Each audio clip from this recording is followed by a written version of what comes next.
Great. All right. Welcome, welcome.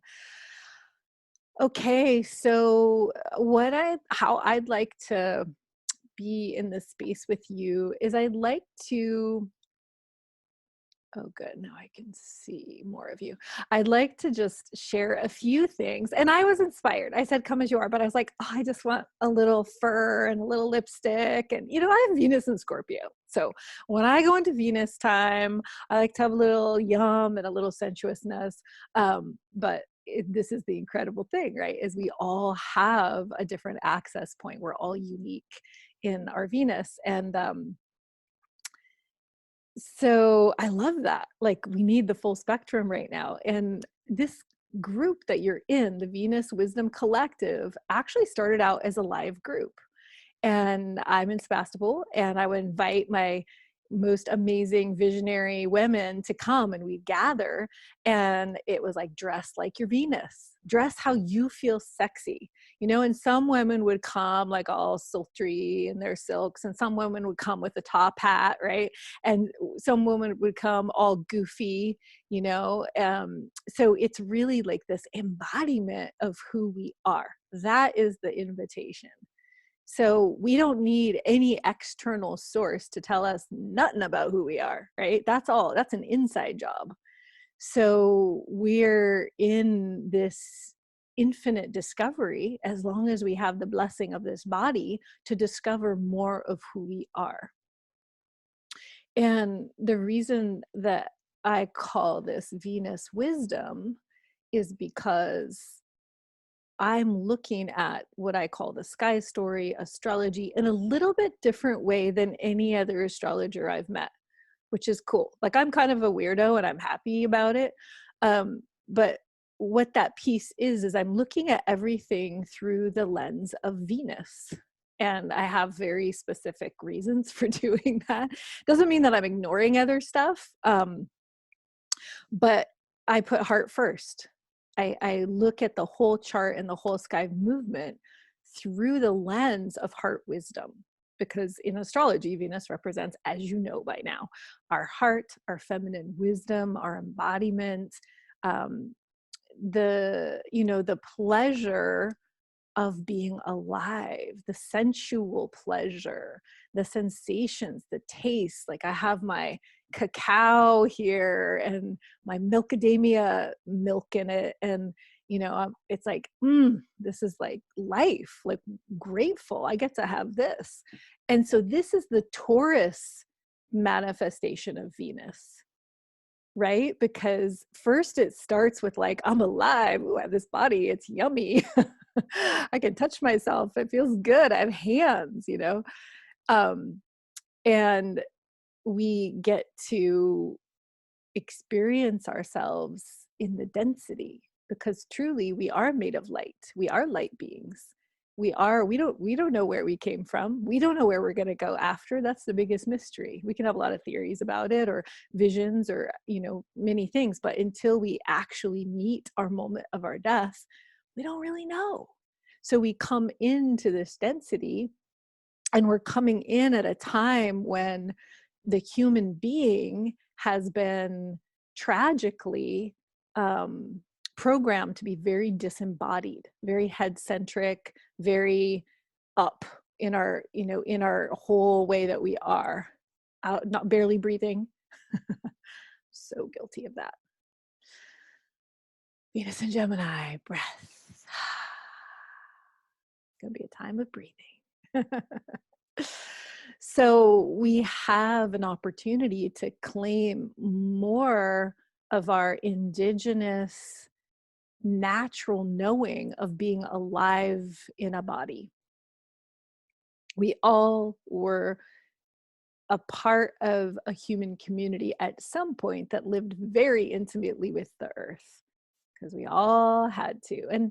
And not just like from a deficit perspective of like, we had to survive. It was like, oh my gosh, I have that cellular memory. It was super fucking fun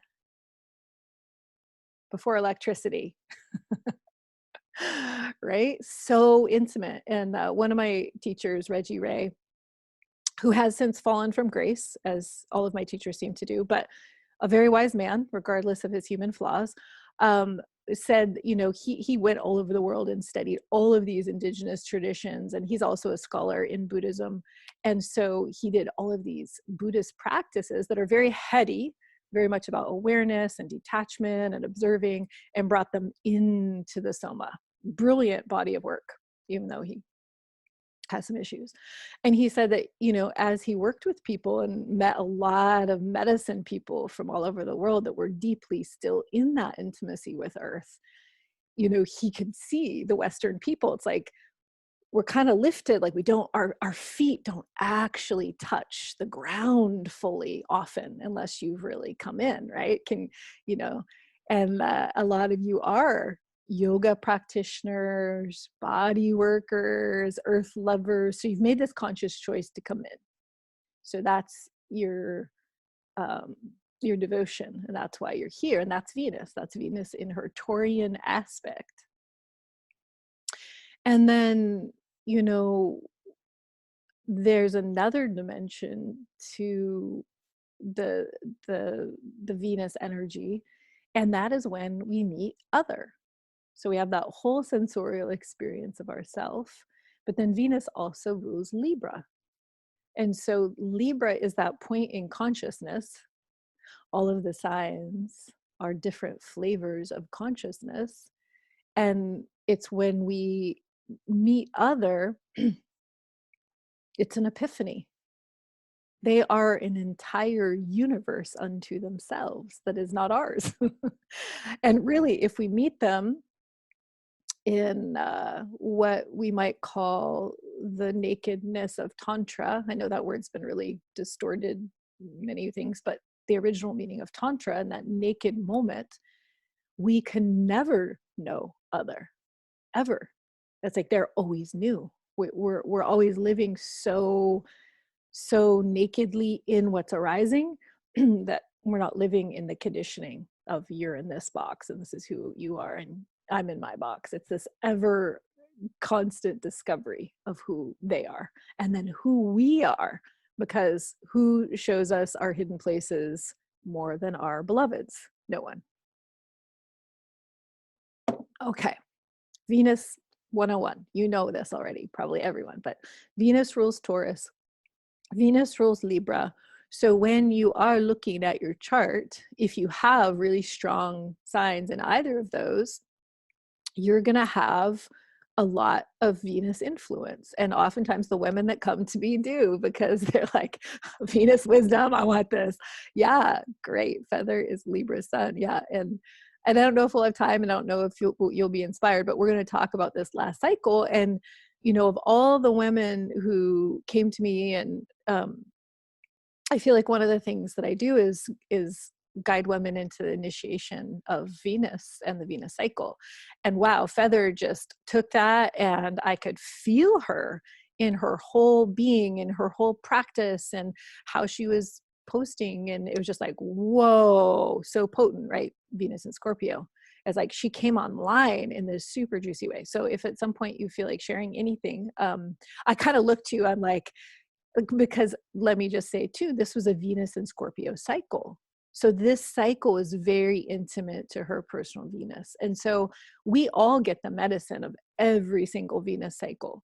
But if that Venus cycle starts at a point that is very personal to us, we're going to have more transformation. So that's why this is good. One of the good things to know, not just what's happening with Venus in the sky, but what's happening with Venus in our chart. So the other thing I want to say is just feel free to write questions in the chat. I'm not going to probably answer them all at once, but this actual meeting is for your questions if you have them. It's okay if you don't. But, you know, I've been guiding in this group virtually for a while.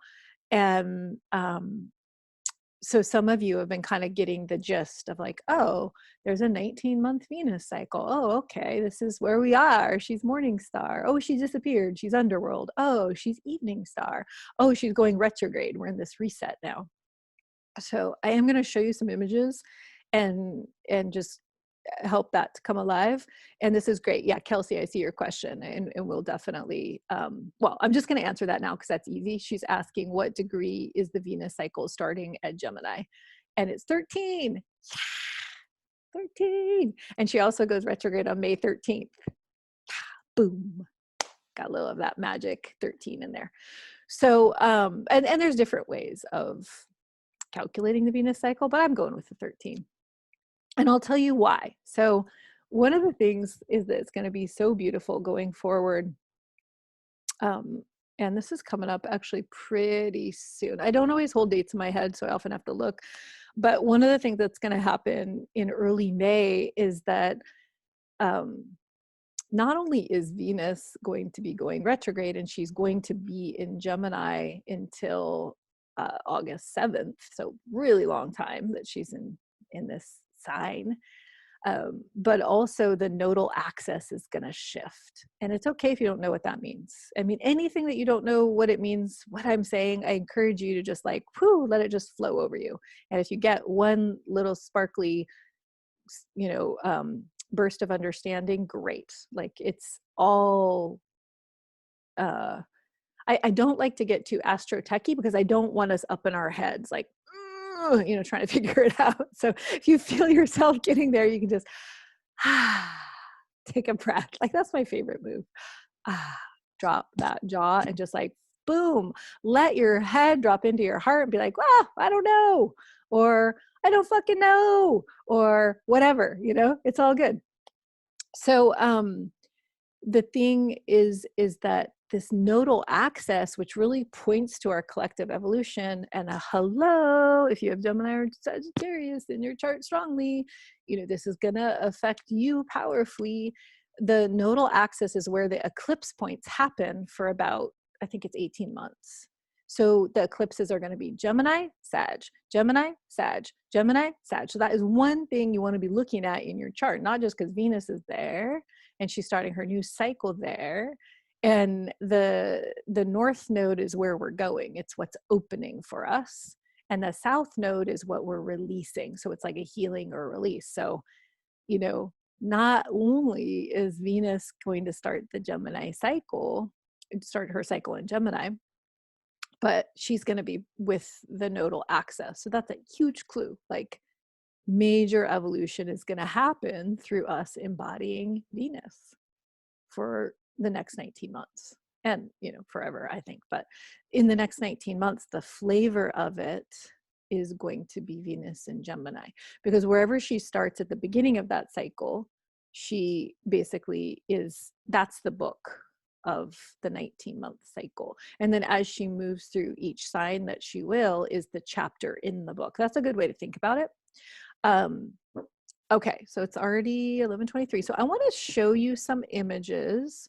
Yes, I am going to I'm going to go through the dates. Absolutely.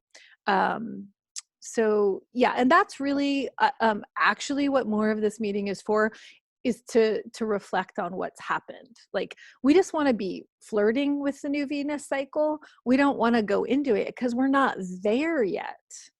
We're just not there. We want to collect the richness of the Venus and Scorpio cycle and really have completion and receive it and go, oh, Gemini's coming. Like I'm starting to get some hints, but I don't know really, because it hasn't really landed until June 3rd when Venus meets the sun.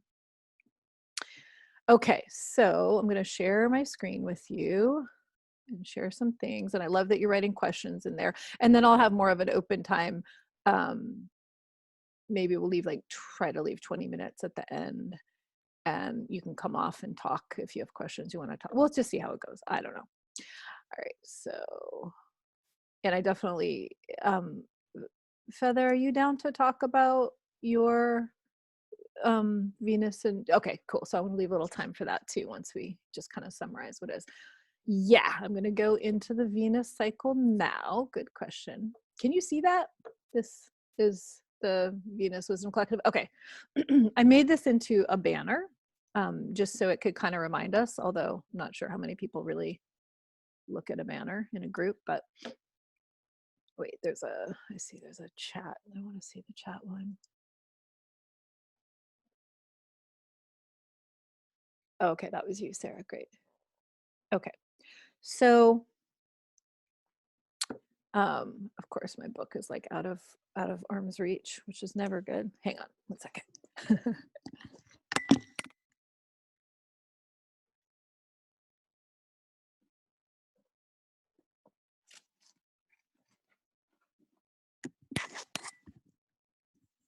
All right.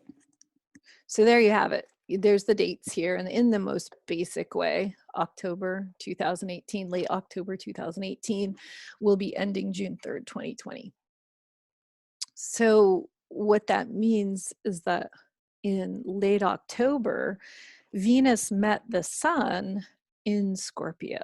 So this is such a, I mean, you know, before I go any more, there is one thing I want to say on the front end of this, and I think I've hinted at it, but I just really want to be explicit that this, I mean, well, this life is an experiment, but really this group is an experiment. Like I hold it as this sacred experiment because really you're all detectives for what your Venus is for you, right? So each insight that you bring into the group, and I'm hoping that people engage more with like, oh, this is what happened for me, my Venus is this, like we can really learn from each other because I will never know your Venus experience from the inside.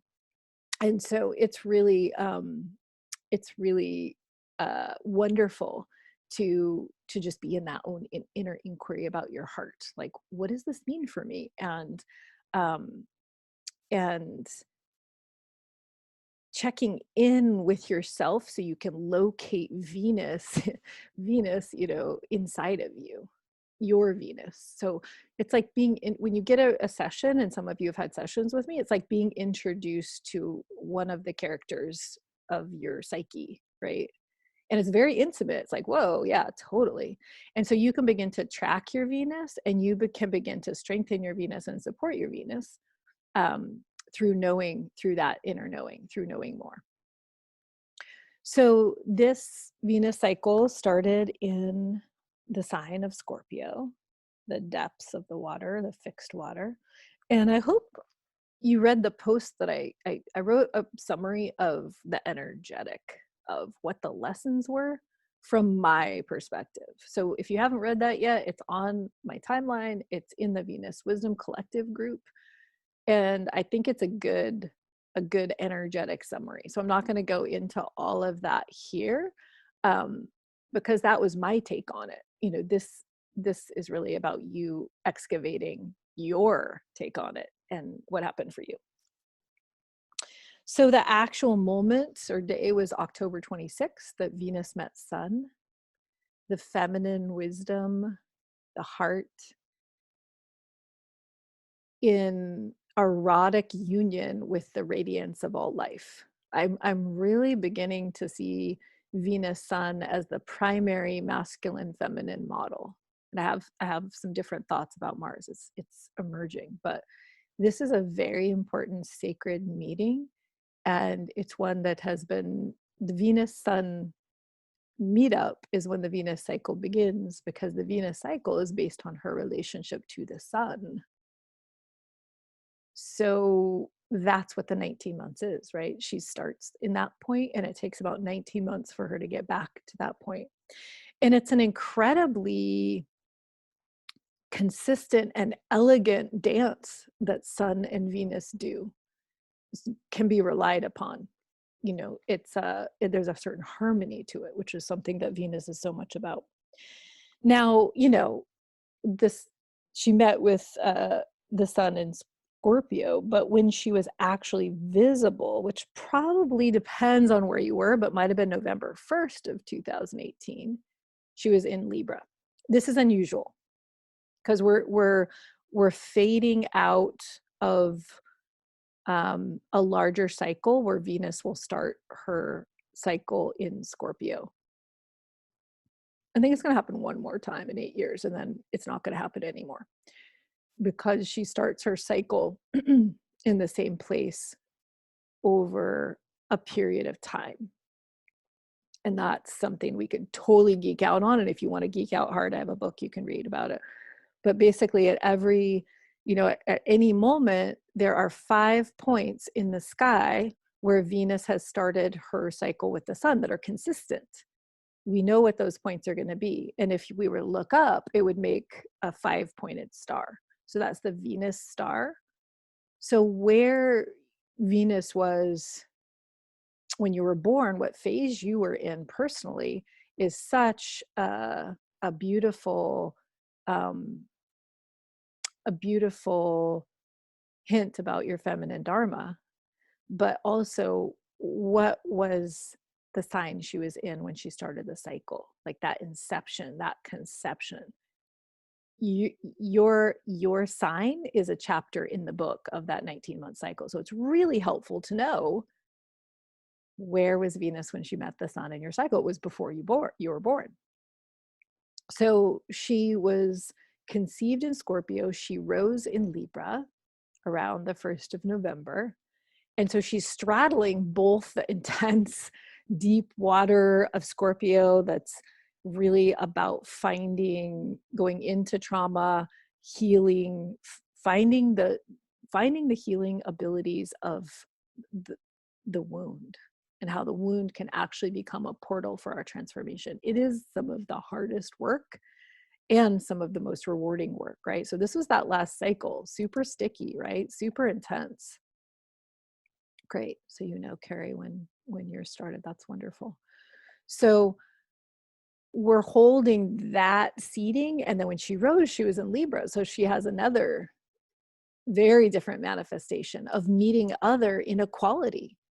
You know, I'm important, you're important, we're equally important. So that's where the radical rebalancing comes from this. So the themes are revolution in relating, transmuting dominator patterns, healing of the feminine and masculine split, sacred other as mirror, and partnerships that change the world. So we saw the whole world change in this last Venus cycle.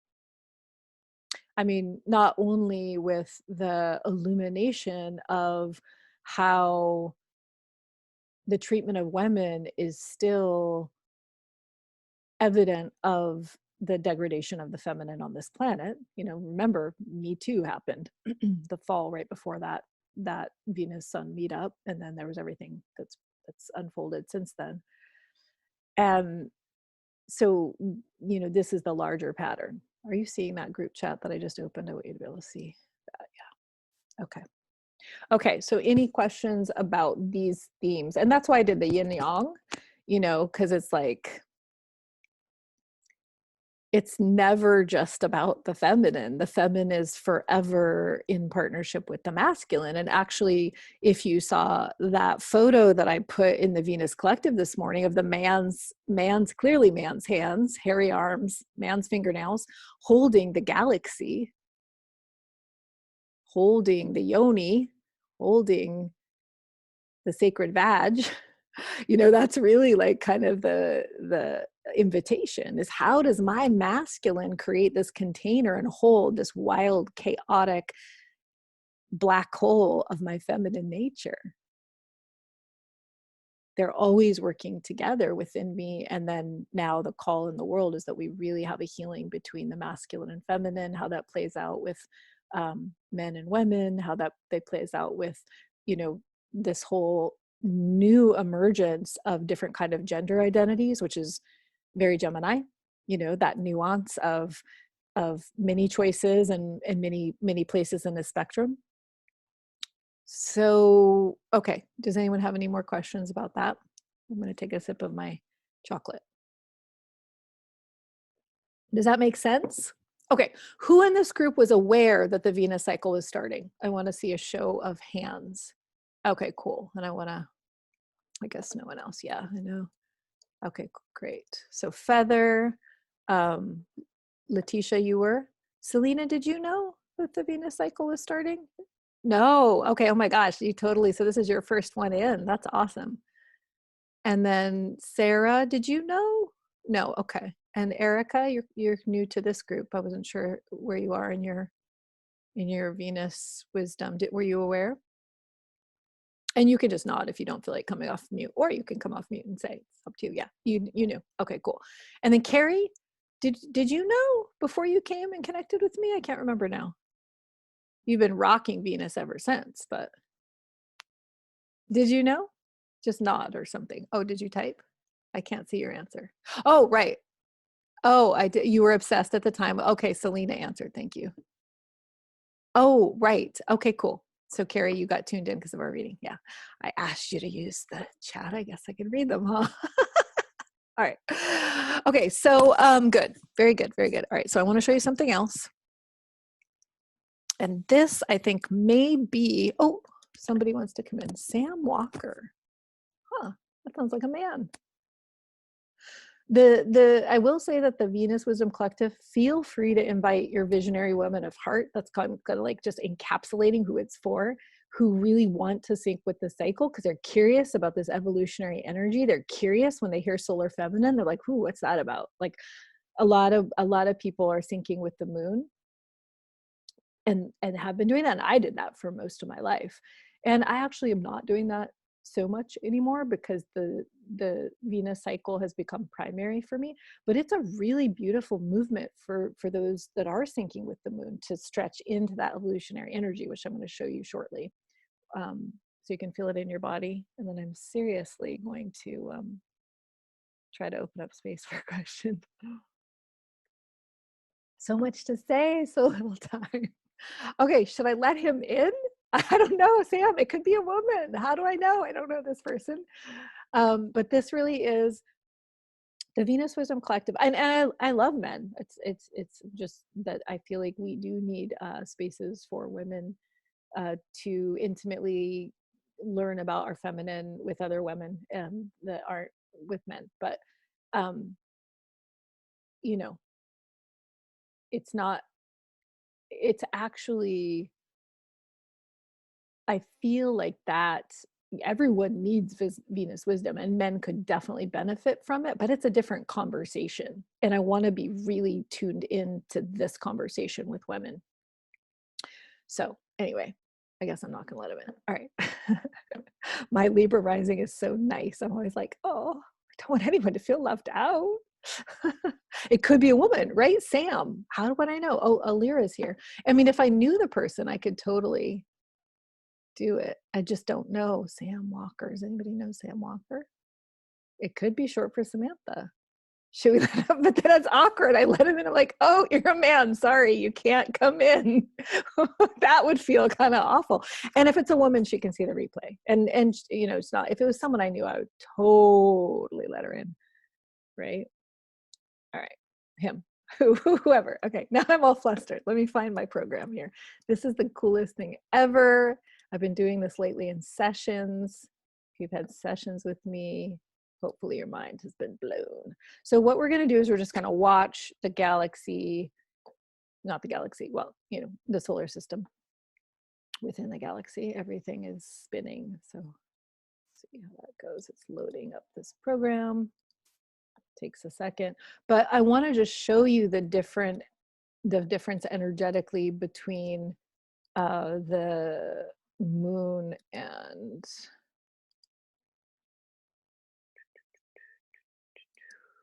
hi Alira, are you here? I can't see anything, but I hope you are. Let you in. I'm here. Yeah. Okay. I'm gonna take you on a ride. Woo. Welcome, welcome. Okay, so can you see that? Can you see this cool Yeah. thing? Okay. All right, so what we're doing here is we are looking at, you know, we can go this way. Woohoo, we can go this way. It's pretty cool. This is called Solar Scope, if you want to get it. I like playing with it a lot. So what we're doing here is we're seeing that Venus is very close to this position she's going to come into where she is between Sun and Earth. Boom. That's probably around June 3rd. Well, that's May 26th, but close enough. Okay, so this is always when she starts the new cycle, is when she's the closest to Earth between Earth and Sun. And this is way better than my fists. I was always like, okay, Earth, Venus, Sun. So look, this is so cool. We can actually like feel it better like this. So she is getting lit from behind. And if you don't know my story, I've mentioned it in quite a few interviews, so maybe you'll catch it sometime. But I had a tremendous experience of this divine union back in 2012, when we could actually see Venus cross the face of the sun. Normally we cannot see this happen at all because, you know, like a new moon, she's backlit by the sun, so it's impossible to see. But in 2012, I think she was just enough, was it higher? I can't remember now. That was lower, I think, in 2012, you know, on the plane between, however that all, you know, lands, she was low enough in the crossing that we could actually track her across the sun.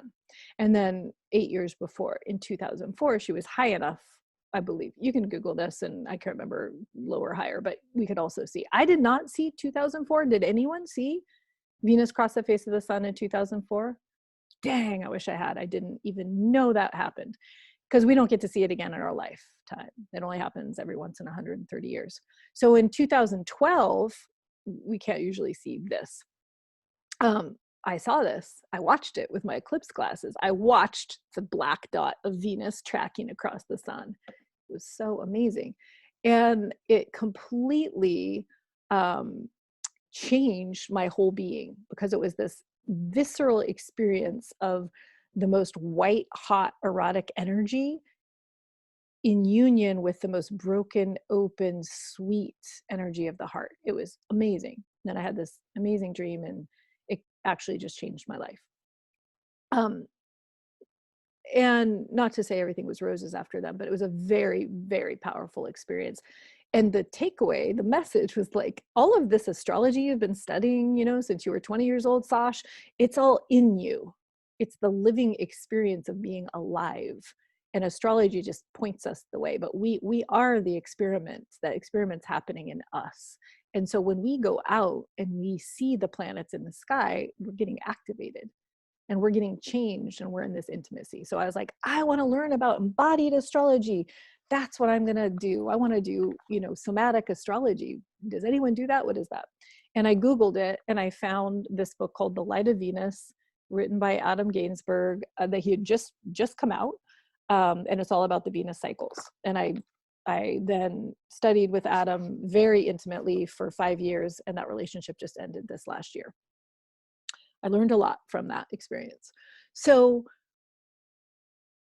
we have this opportunity when Venus is between Earth and Sun to tap into that divine union, that integration of what people might say divine masculine and feminine, even if we can't see it. I mean, visibility is amazing, but it matters not as far as the energetic.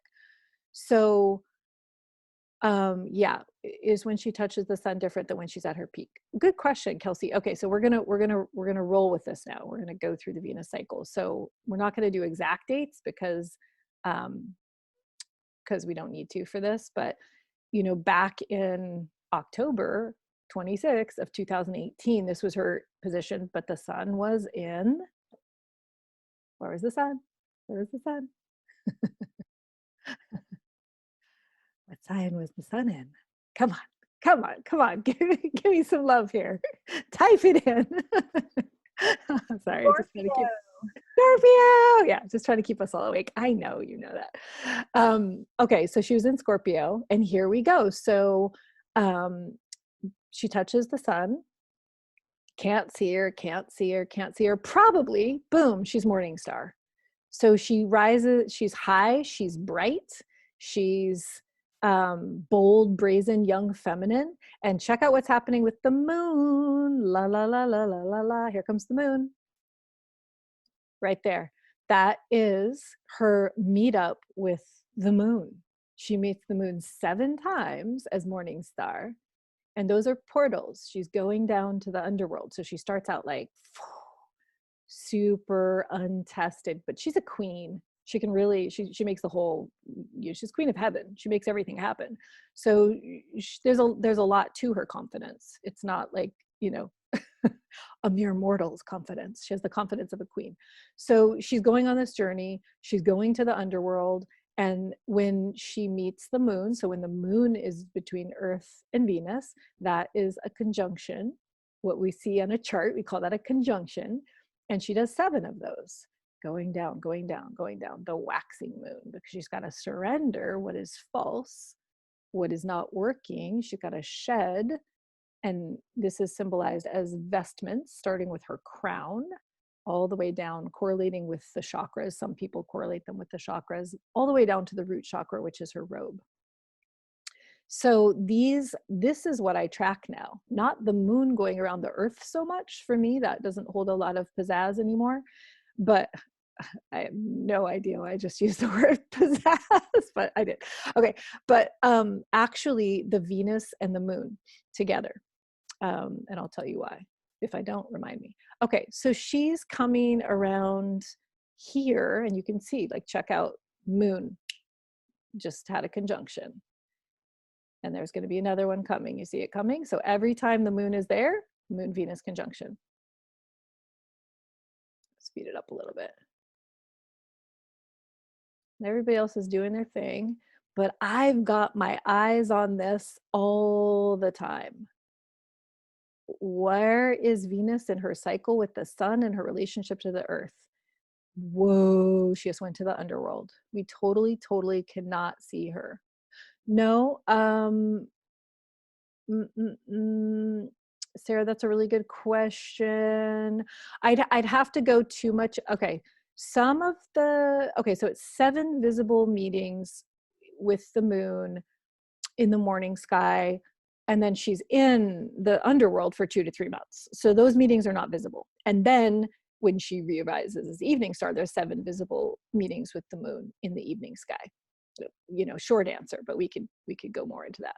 So now this is what you're writing. If you're writing the Venus cycle, your consciousness, feminine consciousness, going all the way around the world. Excellent question, Carrie. Okay, so in this cycle, she went in probably, you know, it really depends where you were as to when she actually disappeared, but the summer, right? Ooh, summer of 2019, August 14th, she disappeared. And then guess who she met in the underworld? Does anyone remember? This is very unusual.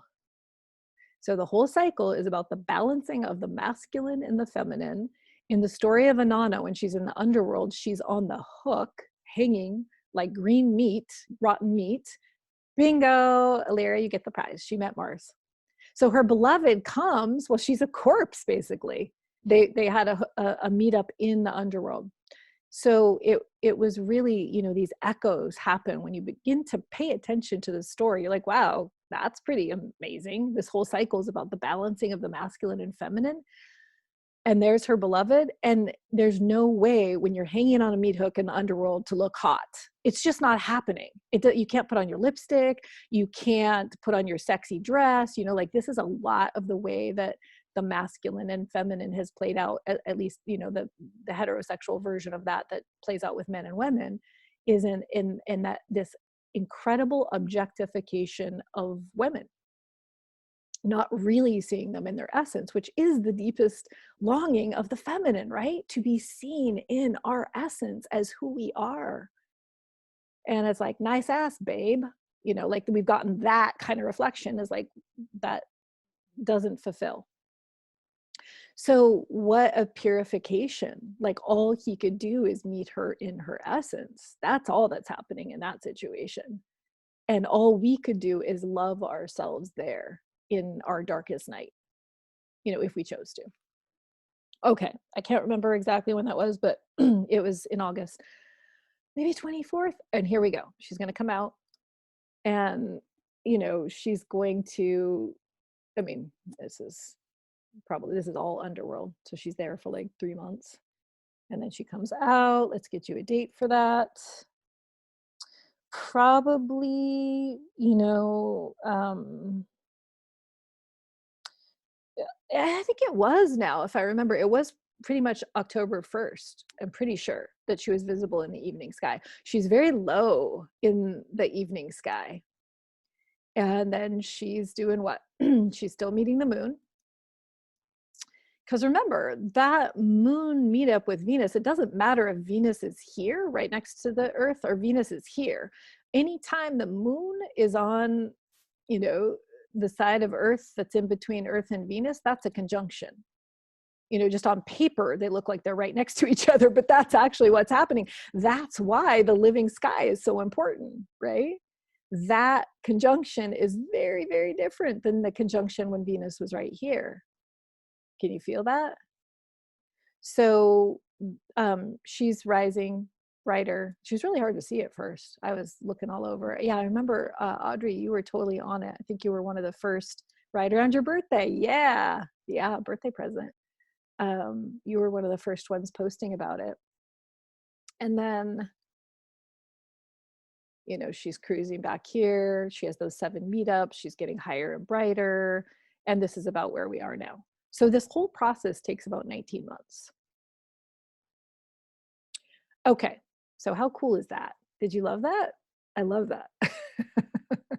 All right, so I'm going to stop sharing. What's the significance of meeting the moon when rising versus when going under? Oh, beautiful. Yeah. So when descending as morning star, so it's like everything's polarity, right? Bold, bright. Oh, I got to surrender. I'm giving something up. That has to do with giving up a vestment. I'm going to give you my crown. Whereas on the other side is evening star, been totally humbled, died in the underworld, has much greater capacity for compassion to hold space for others, because now we know from the inside what that suffering is. She's getting them back. She gets her robe back. So energetically, we're getting an empowerment in each of those energy centers. We just had the crown corona empowerment this last month. What was that? The 26th of April. So she got her crown back. And now she just hang it out. Just like, whew, how's the journey? And really receiving. I feel like the transmission between now and when she goes retro on May 13th, just receive. That's why I'm not trying to push ahead too much into the Gemini and anticipate, because this is the magic of our feminine wisdom, to receive. What did we learn? And actually receiving feels different than what did I learn. That's like reflection. If you can feel the difference, I feel like now is the time more for receiving. And I don't quite know how to explain that, so you can decide what that means for you. But then, you know, when she goes retrograde, I think it's going to get heavier as far as the reflection process of like reconsideration of what happened. Yeah, so it's more like the heart really receiving before the head starts processing. Yeah.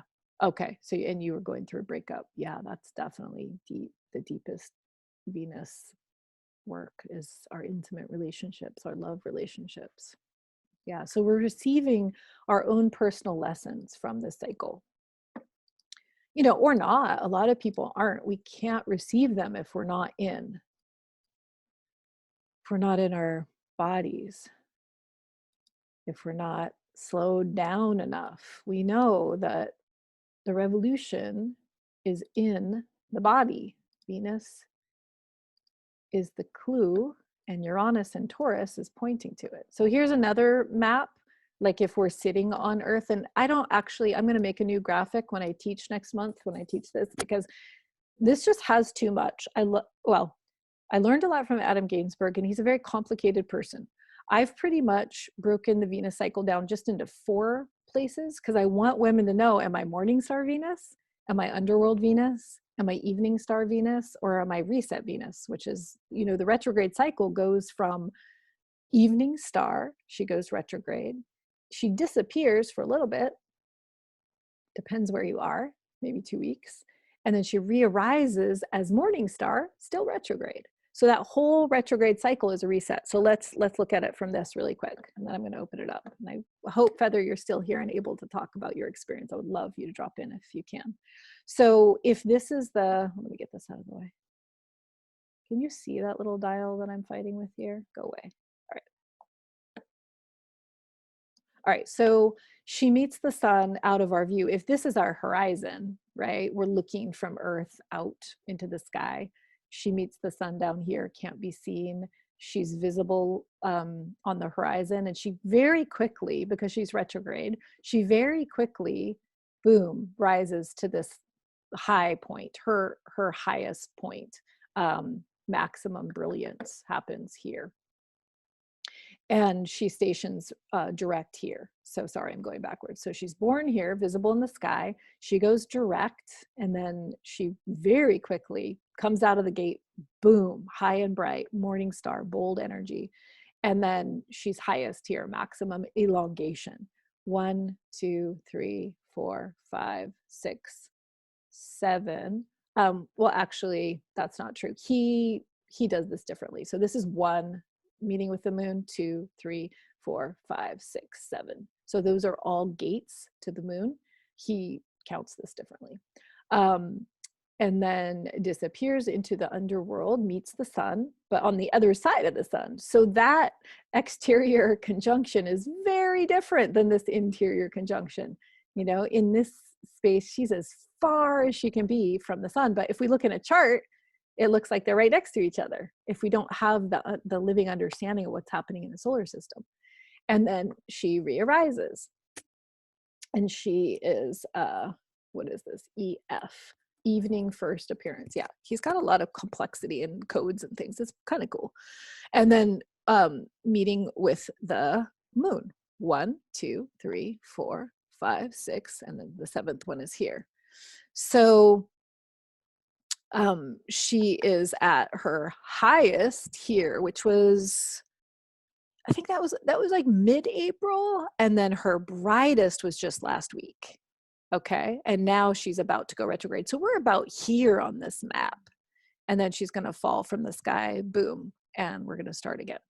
Okay. I'm going to look at the chat. Any questions? Wow. Yeah. So Carrie just shared in the chat a very personal experience of when Venus went retrograde, or excuse me, went into the underworld. And this is often the case. You know, life really mirrors. It doesn't mean bad things are going to happen, but sometimes those really extreme life events of loss do happen. And I can always feel it when Venus disappears. Some part of me is like, oh, what is the message? It's not like, oh, we're fucked. No, it's like, oh, the light is actually in me. It seems like it's out there, but it's like this, it's this confrontation that the light of our heart, of our kindness, of what sparks us in life is actually in us. So if you have a lot of Virgo in your chart, you know, that Virgo energy of whole unto oneself, if you have that Vestal Virgin energy, that vibe, this is also, you know, it's that piece. There's all these different experiences of the feminine consciousness. And I love to take it out of this like right, wrong realm and just be like, wow, that's what that is. The invitation to go deeper and find the light within. That's what the underworld is. Okay. Beautiful. I talked a lot. I showed you some images. Feel free to keep posting your questions, but I would just love to bring Feather on if you want to share a little bit about your experience. She is a Venus in Scorpio, and she has her sun in Libra. So we know that Venus very much rules her chart. And I can't remember, what is your rising, Feather? Are you Scorpio rise? No. Okay, wait, let me unmute you. Okay, you're on. Oops. My rising is Sagittarius. Okay, Sagittarius rising. Beautiful. Okay, do you want to talk about your experience of this last Venus cycle? Oh man, I can go into it a little bit. It was big. It was really big. We had our session in August, which I think was really powerful because she was in the underworld and big things happened. We moved. I lost my wallet. I had to let go of so much. I lost my passport. Like major things happened while in the underworld. And yeah, so I guess I was thinking about this a couple days ago because I was really like reflecting on her cycle. And when I first asked you to do the Venus wisdom on my Spiritful Woman page was a few years in, but the beginning of my business, the Spiritful Woman, began with the 8-year cycle, with this 8-year cycle. And so with this cycle in particular, Venus really, really strongly came in. And as she was, I believe, descending as morning star, I had a deep tantric initiation where I was doing a ton of masculine, feminine, inner alchemy and merging, which I think was really beneficial for me when the Venus went into the underworld, because there was a lot of that finding the light in the dark, and my moon is in Virgo, and so is my North Node. So I do have a lot of that Virgo work. I feel like those practices really, really helped. And then after our session, I was looking every night for Venus in the sky. And I think I was the first one to see Venus. That night I was out at the ocean and I saw her, and the transmission I got from her was that there is just no more hiding the feminine face of God. Like, it is time to come out. That's my son. To come out and be seen and be heard, and to speak your truth, and to embrace the feminine, and to really bring forth the true feminine essence. And so ever since then, there's just been these initiations of, in November, there was a deep, deep healing. And my husband and I, man, that underworld experience, we weren't getting along very well. I was doing a lot of inner alchemy and the outer relationships were kind of suffering. And then in November, on I think November 13th, on that Friday the 13th, something blossomed, and me and my husband came back together, and there was this beautiful reconnection that occurred. So that was really great. And so you'd spoken about that, the masculine and feminine coming together. It was finally that my inner alchemy was beginning to reflect now my outer relationship. And through that too, I birthed my first 6-month program, online program. And it was, you know, connecting to just my inner knowing, like something told me it was time, and connecting with Venus and watching her every night and just really dialing in, like something just came in. And I've never done an online program before, and it just came through so quickly. And then we go into this quarantine, and so it's like, I don't know, I guess just following her cycle has just really illuminated so much. I recently started following a woman who does these initiations through transmissions, and I just received the Venusian Rose Star Priestess initiation. So through my journey with Venus, it brought me into Mary Magdalene and her wisdom, and then it began to come back into the Isis wisdom, and now it's very Venusian star wisdom. And now the same woman is going to be doing a Temples of Inanna transmission. So if you're interested, I feel like you know a lot more about it, but her energy transmissions are really powerful. So I don't know, I feel like beautiful. Like changed. And I did birth my son in February of last year, so there was that as well through all of this. So yeah, it was incredible. And I do feel like such a strong connection to her, and it feels like there was this aspect that was missing for a long time, because I did follow the moon, and now that there's this new aspect to follow along with the moon even, it's amazing. Yay! Oh And my I think goodness, thank you. you're the one who really have brought my awareness to it. You know, as a young child, I was always in love with Venus, of course, and like learning about my sun sign, I was always ruled by Venus. So I always felt this very strong connection, but never until I met you knew more about it. So. Oh, thank you. Wow. There's a Venus initiation right there. And I've just enjoyed watching you, and you know, we can have a theory like how syncing with the Venus cycle will change us. And I've actually seen it happen in your being. So it's been incredible to witness, such an honor.